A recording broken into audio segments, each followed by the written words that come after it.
words of my mouth and the meditation of my heart be acceptable to God, my Lord and my Redeemer. Magandang umaga po sa inyong lahat. Ang napakagandang bagay ho sa ating ebanghelyo ay pinaaalalahanan po muli tayo sa muling pagbalik ng Panginoon. No? At ang kagandahan noon, walang sino man nakakaalam. Miski si Jesus ay hindi niya alam kung kailan siya babalik, kundi ang Diyos Ama lamang ang nakakaalam. Meron akong ikikwentong bagay dahil nung aking hong kabataan ay hindi ko alam kung napapanood pa rin ng mga kabataan ngayon ito, yung patungkol ho sa second coming ng Panginoong Hesukristo, which is, iba, they refer it as the rapture. No? At yung bagay na ito ay napanood ko ho at kasama rin ho ako nung panahon na yon. Siguro mga late 80s yata yun o early 90s. Kasama ko pa din si Pastor Joy pa noon, si Father Joy. Kasama ko rin yung aking uncle. It is Holy Week. Pumunta kami sa may Mandaluyong malapit sa Acacia Lane, natatandaan ko. At doon namin kinuha yung projector, pati yung mag-ooperate ng projector. At ipinalabas namin yung palabas na yun sa lahat ng tao, outdoor. Kaya gabi pinalabas. At doon ko unang nakita o napanood patungkol sa yung tinatawag nilang sa rapture, yung meron tatak daw yung kamay, yung tatatakan yung iyong noo, hindi ka makakabili ng sa grocery kung wala kang tatak, no? Tapos yung katulad na sinasabi sa scripture, yung when Jesus comes again, yung mga tao will be taken up, di ba? At meron din doon parte sa storya na yon na patungkol sa hell, no? Na yung apoy doon na hindi walang hinto. At yung mga kaluluwa na nandoon ay patuloy na umiiyak, sumisigaw, no? Yung kanilang balat ay sunog na hindi natatapos ang pagkasunog at yung kanilang balat ay inuuod. Yun tuloy ay na-impress sa akin nung ako'y bata pa na ang evangelism, no? Ang evangelism ay parang sa akin nung bata ako ay isang klase ng pananakot, no? Sasabihin sa iyo, ikaw ay mapupunta sa impyerno pag hindi ka nagbalik loob o tinanggap si Kristo bilang iyong tagapagligtas. Kaya natatak sa aking isipan yon nung ako'y bata pa. At pagkatapos naming panoorin yung pelikulang iyon, hindi ko alam kung maraming parte dahil matagal na panahon na. Natatandaan ko lamang, nung gabing iyon hindi ako makatulog. Dahil natatakot ako, baka dumating si Kristo ng madaling araw. No, kaya naisip ko tuloy, nung bata ako sa aking kamangmangan, na paano kaya pagdating ni Kristo? No? Dapat hindi tayo natutulog. Dapat gising tayo ng madaling araw. Baka dumating ang Panginoong Hesukristo ng madaling araw at hindi natin siya madatnan. At pag nag-rapture, maiwan tayong lahat. No? So yun yung aking understanding nung panahon iyon.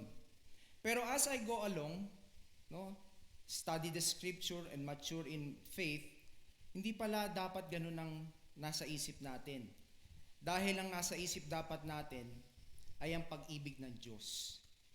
Hindi na parito ang Diyos para tayo ay parusahan, at ang muling pagbalik ng Panginoong Kristo, bagamat makikita natin sa scripture, meron daw, nation will rise against nation, there will be famine. But according to the song, no, yung days of Elijah, he will come on the clouds, di ba? Riding on the clouds. And like, and ano ba yung sa lyrics nun? Na siya ay parang araw na nagniningning na darating sa tunog ng trompeta. Di ba? Kaya ngayon, naisip ko, na pag nilay-nilay ko, nagbalik sa aking isipan,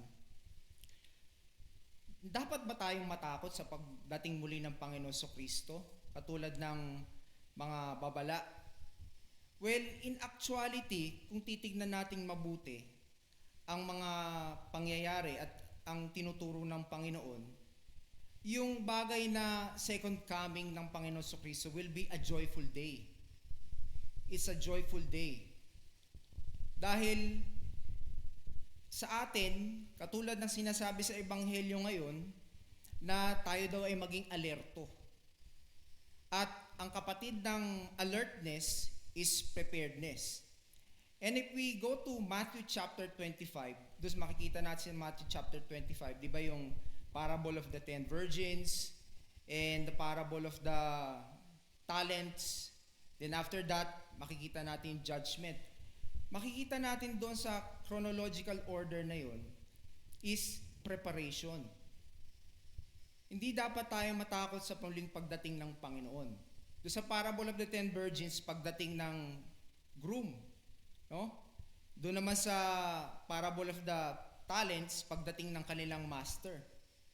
Na binigyan sila ng mga talents para pagyamanin. Well, ang nakita ko dun sa parable of the talents, makikita natin dun sa huling-huli, yung binigyan ng isang talent lamang, ay he was afraid. So na-realize ko, hindi pala dapat tayo matakot sa pagdating ni Kristo. Kasi pag kinatatakutan natin ang pagdating ni Kristo, tayo ay mapepetrified, walang mangyayari sa atin. At the thing is, the second coming of Christ will happen in the future and no one knows about it. But today, every day of our lives, actually, Jesus is coming every day sa ating buhay. Well, saan? Sa pamamagitan ng ano? Actually, every day, during the Eucharist, Jesus visits us. Sabi pa doon sa Matthew 25, doon sa huli, diba? Nagtanong siya doon sa mga nasa kaliwa at nasa kanan, diba? At ang sabi ng Panginoon sa kanila, nandoon ako sa mga gutom. Nandoon ako sa mga uhaw. Nandoon ako sa mga stranger. Nandoon ako sa mga naked. Nandoon ako sa mga may sakit. Nandoon ako sa mga imprisoned. So, kung titingnan natin, kung we live by the Christian teaching na sinasabi sa atin parati na already but not yet, diba? Ay, ito yung tinatawag na yun. The second coming of Christ is already happening right now sa mga sinabi ko. And para lalo nating maintindihan, no? Bibigyan ko ng halimbawa, parang sa kultura natin, no? Sa kultura ng mga Pilipino, buhay ng mga Pilipino. Sabihin natin merong isang OFW na tatay, nasa abroad. Tapos yung nanay, naiwan sa Pilipinas para alagaan ang kanyang pamilya. Siyempre nagpapadala yung ama ng pera na kinikita niya. At yung pinapadala niyang pera dun sa kanyang misis, itong misis niya ay diligent, mahusay. Dahil sa padala ng pera ng kanyang asawa, nakaipon na yung kanyang misis ng pondo niya sa bangko, nakapagtayo ng negosyo, nakapagpatayo ng bahay, at patuloy na pag-aaral yung kanyang mga anak. So therefore, para sa misis, no? Alam natin ang feeling ng mga misis, they long for the presence of their husband. Even though that they know they nagwo-work sa ibang bansa at sa panahon natin ngayon, meron din namang video call. The day of the coming of his husband going back to the Philippines brings her great joy. Na maire-relate natin sa second coming ng Panginoong Hesukristo. We are doing these things with joy. No? Kaya kung titignan natin doon sa parable of the talents, diba? Good and faithful servant, enter into the joy of your master. Diba? Kaya hindi dapat tayo magkaroon ng fear. But we should have, kung magkaroon tayo ng great expectation sa ating buhay. As we go along in our faith, as we go along with our ministry, let us do it with joy and great expectation. Because the coming of Christ, o the coming, katulad nung kinuwento ko kanina, the coming of the husband is ine-expect nung misis. Diba? na pagka minsan sumusundo pa, kultura ng mga Pilipino, kasama pa yung buong pamilya pag sumusundo sa airport. No? Ganon din tayo.